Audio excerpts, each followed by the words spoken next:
Hi നമസ്കാരം. ഇന്ന് കുറച്ച് ഹെൽത്തി ആയിട്ടുള്ള കുറച്ച് മധുരമുള്ള ഒരു വിഭവമാണ് ഉണ്ടാക്കുന്നത്. നമ്മളത് കസ്റ്റാർഡ് ആപ്പിൾ വെച്ചിട്ടാണ് കേട്ടോ ചെയ്യുന്നത്. ഒരു ഫ്രൂട്ട് സലാഡിന്റെ റെസിപ്പിയാണ്. ഐസ്ക്രീമൊക്കെ യൂസ് ചെയ്തിട്ടാണ് നമ്മൾ അധികം ആൾക്കാരും ഫ്രൂട്ട് സലാഡ് ഉണ്ടാക്കാറ്. അപ്പോൾ ഐസ്ക്രീം ഇഷ്ടമില്ലാത്ത ആൾക്കാർക്ക്, അതേപോലെ ഐസ്ക്രീം കഴിക്കാൻ പറ്റാത്ത ഹെൽത്ത് കണ്ടീഷനുള്ള ആൾക്കാർക്കൊക്കെ ഈ റെസിപ്പി യൂസ്ഫുൾ ആയിരിക്കും. ഇത് കഴിക്കാനും നല്ല ടേസ്റ്റാണ്, കാണാൻ നല്ല കളർഫുൾ ആണ്, അതേപോലെ അത് ഉണ്ടാക്കാൻ ഭയങ്കര സിമ്പിളുമാണ്. അപ്പൊ അതെങ്ങനെയാണ് ഉണ്ടാക്കുന്നത് ഞങ്ങൾക്ക് കാണിച്ചു തരാം. എൻ്റെ കൂടെ വരും. നന്നായി പഴുത്ത ഒരു കസ്റ്റർഡ് ആപ്പിളാണ് നമ്മളിവിടെ എടുത്തിട്ടുള്ളത്.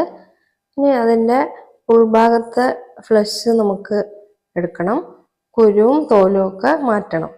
അതിനുവേണ്ടി സ്പൂൺ കൊണ്ട് ഇതിൻ്റെ ഫ്ലഷ് നമുക്കൊരു പാത്രത്തിലേക്ക് ഇട്ട് കൊടുക്കുക. എന്നിട്ട് അത് നന്നായിട്ട് സ്പൂൺ വെച്ചിട്ട് പ്രസ് ചെയ്താൽ മതി.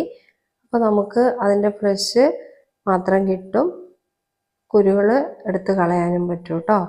ഇനി കുരു എല്ലാം നീക്കം ചെയ്തതിന് ശേഷം നമുക്കിതൊരു മിക്സിയുടെ ജാറിലേക്ക് ഇട്ട് നന്നായിട്ട് അരച്ച് ക്രീമാക്കി എടുക്കണം.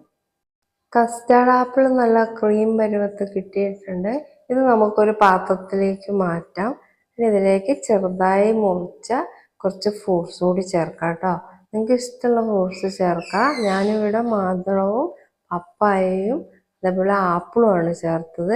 ഇതിലേക്ക് കുറച്ച് വേവിച്ച ചവ്വരി കൂടി ചേർക്കണം. അല്പം മുന്തിരിങ്ങയും അതുപോലെ അണ്ടിപ്പരിപ്പും ഒക്കെ ചേർക്കാം കേട്ടോ. ഇനി മധുരത്തിന് വേണ്ടി കുറച്ച് തേനും കൂടി ചേർത്ത് നന്നായി മിക്സ് ചെയ്തിട്ട് നമുക്കിതൊരു ബൗളിലേക്ക് മാറ്റാം. ഗാർണിഷ് ചെയ്യാൻ വേണ്ടി കുറച്ച് ഡ്രൈ ഫ്രൂട്ട്സ് കൂടി ചേർക്കുന്നുണ്ട് കേട്ടോ. നമ്മുടെ ഹെൽത്തി ആയിട്ടുള്ള ഫ്രൂട്ട് സലാഡ് ഇവിടെ റെഡിയായി. എല്ലാവർക്കും ഇഷ്ടപ്പെട്ടെന്ന് കരുതുന്നു. പുതിയൊരു വീഡിയോയിൽ നമുക്ക് വീണ്ടും കാണാം. നന്ദി, നമസ്കാരം.